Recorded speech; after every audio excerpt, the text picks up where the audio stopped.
السلام علیکم میرے بھائیوں، میرے دوستوں۔ یار ایسی بات ہے کہ بس مطلب وہ ایک اٹریکٹیو مینر میں نہیں میں یہ بات کر رہا، مطلب کہ بس کسی کو سبسکرپشنز یا اس طرح کی باتوں کی طرف تو میں ابھی ہے ہی نہیں، مطلب کہ اپنا چینل وغیرہ نہیں۔ ویسے میرا دل کر رہا ہے کہ میں نا کوئی ایسی باتیں کر کے نا، جیسے میں کرنے جا رہا ہوں یا جو میں نے پہلی ویڈیوز میں کی ہیں ایک دو باتیں،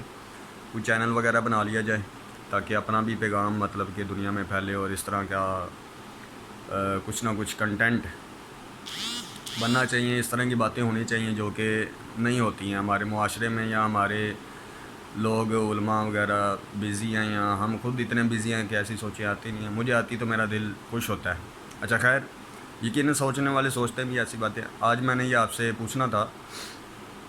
کہ جیسا کہ ہم نے پڑھا ہے کہ عرش کے فرشتوں کے بارے میں، مطلب ایسا دل کر رہا ہوتا ہے کہ فرشتوں کے بارے میں سوچوں، یا اس طرح کی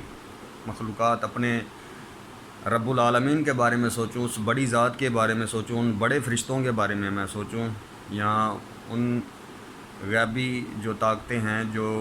ہمیں نظر نہیں آتی اور ہمارے ساتھ رہتی ہیں، ہر وقت موجود رہتی ہیں، اور غائبانہ طور پر ہمارا جن پر ایمان ہے، ان کے بارے میں سوچوں، ان کی تعریف بیان کروں۔ یہ عام طور پر ہمارے خیالات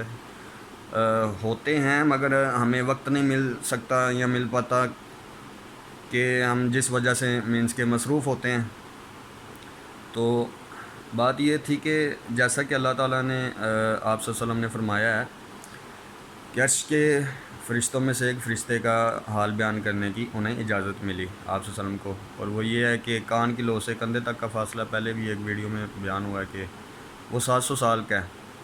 اور ہم نے یہ بھی سنا ہے، ایک سوال ہی آپ سے اس ویڈیو میں دوبارہ سے، کیا مجھے بتائیں کہ پھر جبریل امین علیہ السلام سب سے بڑے فرشتے ہیں؟ یا ہمیں پتہ ہے سب سے بڑے فرشتے کا کیا نام ہے؟ عام طور پر چھوٹی کلاسوں میں پڑھا ہوا ہے،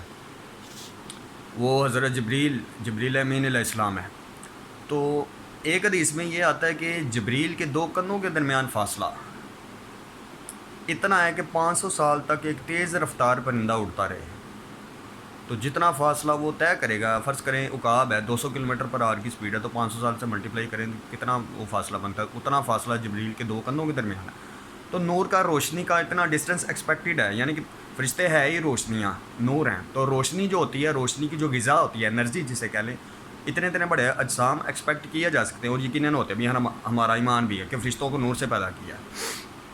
یعنی روشنی یا ٹرانسپیرنسی۔ خیر، تو سوال یہ ہے کہ اگر کان کی لو سے کندھے تک کا فاصلہ ایک ہاتھ جو بنتا ہے وہ 700 ہے، تو ادھر 700 اور ادھر 700، تو یہ ایک ٹرائنگل سی جو بنتی ہے، تو کندھوں کے درمیان تو فاصلہ پکی گل ہے کہ مطلب 700 سال 500 سے زیادہ ہی بنے گا دو، جبکہ ہم نے جو ایک حدیث میں سنا ہے کہ آپ صلی اللہ علیہ وسلم نے فرمایا جبریل کے دو کندھوں کے درمیان فاصلہ 500 سال تک کی مسافت ہے۔ اور یقیناً ابھی یہ ایسا نہیں کہا جا سکتا کہ وہ جو مسافت بیان کی گئی ہے اس کو اس مسافت سے ریلیٹ نہیں کریں گے۔ ایک حدیث میں جو مسافت بیان کی جاتی ہے یقیناً دوسری جگہ بھی اس کا وہی مطلب ہوگا، یعنی کہ 700 سال کی مسافت جو کان کی لو سے کندھے تک کا فاصلہ ہے نا، اس کا مطلب یہی ہے کہ جو پہلے بیان کر دی گئی حدیث کہ تیز رفتار پرندہ ہی اڑے گا، وہاں بھی کان کی لو سے ویسے تو بیان نہیں ہے حدیث میں، اور دوسری احادیث ملتی بھی نہیں ہے اس جیسی۔ اگر نہیں ملتی تو ہم اس طرح سے مثبت ذہن رکھتے ہوئے، اچھی نیت رکھتے ہوئے جوڑ سکتے ہیں، یعنی تیز رفتار پرندہ ہی یہاں پہ اڑ رہا ہے، ایسا نہیں کہ یہاں پر کوئی تیز رفتار کوئی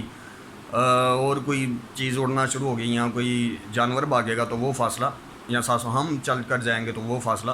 ایک حدیث میں بیان کر دیا گیا ہے کہ جیسے میں کہنا نا کہ بندہ ایک گل کرن دیا نال ہی پھر دوسری بھی گل کر دیتی ہوئے گی، کہ مطلب مینس کے کہنے کا کہ آپ صلی اللہ علیہ وسلم نے جب کہا ہوگا ایک یہ حدیث سنائی ہوگی، تو ہو سکتا ہے وہ دوسری حدیث جو کہ کافی حدیثوں کے فاصلے کے بعد ملتی ہیں یا کسی دوسری تیسری کتاب میں ملتی ہیں، وہ ساتھ ہی کہی گئی ہوں، آپ صلی اللہ علیہ وسلم دونوں اکٹھی گئی ہوں۔ مطلب میری بات سمجھ آ رہی ہے مجھے بھی اور آپ لوگوں کو بھی، میں بھی ابھی سمجھ رہا ہوں، ایک طرح سے کہہ لیں گے کہیں ایک ہی وقت میں گئی ہوں گی، اور مطلب وہی ہوگا کہ 700 سال کی مسافت وہاں بھی یہی ہے کہ پرندہ اب اڑا ہے تو 700 سال تک اڑتا جا رہا ہے، اور کان کی لو سے کندھے تک کا فاصلہ وہ بن رہا ہے۔ اچھا، تو سوال یہ تھا کہ وہ فاصلہ جو ہے دو کندھوں کے درمیان وہ کون سے جبریل کا ہوگا پھر؟ حالانکہ سب سے بڑا بھی ہے، جبکہ عرش کے فرشتوں میں سے بڑا جبریل امین علیہ السلام سے کون ہے؟ اور اس کان سے اس کان تک کا 700 ہو، اور اس کان سے اس کندھے تک کا فاصلہ ادھر بھی 700 ہو، اور اس کان کی لو سے اس کندھے تک 700 سال ہو تو دو کنوں کے درمیان 500 سال تو بنتا ہی نہیں ہے، 500 سے زیادہ ہی بنے گا۔ تو یہ سوال ہے، یہ کس طرح سے آپ سمجھتے ہیں؟ میرے پاس اس کا جواب ہے، آپ لوگ سوچیں، کمنٹ میں مجھے بتائیں، یا ویسے ویڈیو ہی کی شکل میں میں دوبارہ آپ سے ڈسکس کروں گا یا بول کے لازمی بتاؤں گا۔ تو مہربانی کریں، مجھے تو ایسی باتیں جو ہیں مجھے سوچ کے مزہ آتا ہے، اپنے اسلام کے بارے میں ایسی باتیں جوڑنے کا مجھے مزہ آتا ہے، تو مزہ آتا ہے اور ایک لطف آتا ہے اور ایمان کی تازگی محسوس ہوتی ہے، ٹھیک ہے، اور ایمان کہہ لیں کہ جدید سا جسم اور احساس پیدا ہونا شروع ہو جاتا ہے کہ جیسے اسلام اور یہ ساری باتیں، تو کوئی بے ادبی والا معاملہ ہو یا اس طرح کی مزید آپ میرے ساتھ کچھ مینس کہ مجھے کہنا چاہ رہے ہوں کہ یہ بات اس طرح ہو جانی چاہیے، وہ بھی مجھے بتائیں، شکریہ۔ تو یہ بات مجھے ذرا سوچ کر بتائیں کہ کس طرح سے یہ جبریل امین علیہ السلام پھر بڑے کیسے ہوئے، اور وہ جبریل کون سا ہوگا علیہ السلام کہ جن کے بارے میں آپ سے فرمایا کہ وہ سب سے بڑے فرشتے ہیں، ٹھیک ہے، پھر اسرافیل، عزرائیل اور میکائیل علیہ السلام۔ جزاک اللہ، السلام علیکم ورحمۃ اللہ وبرکاتہ۔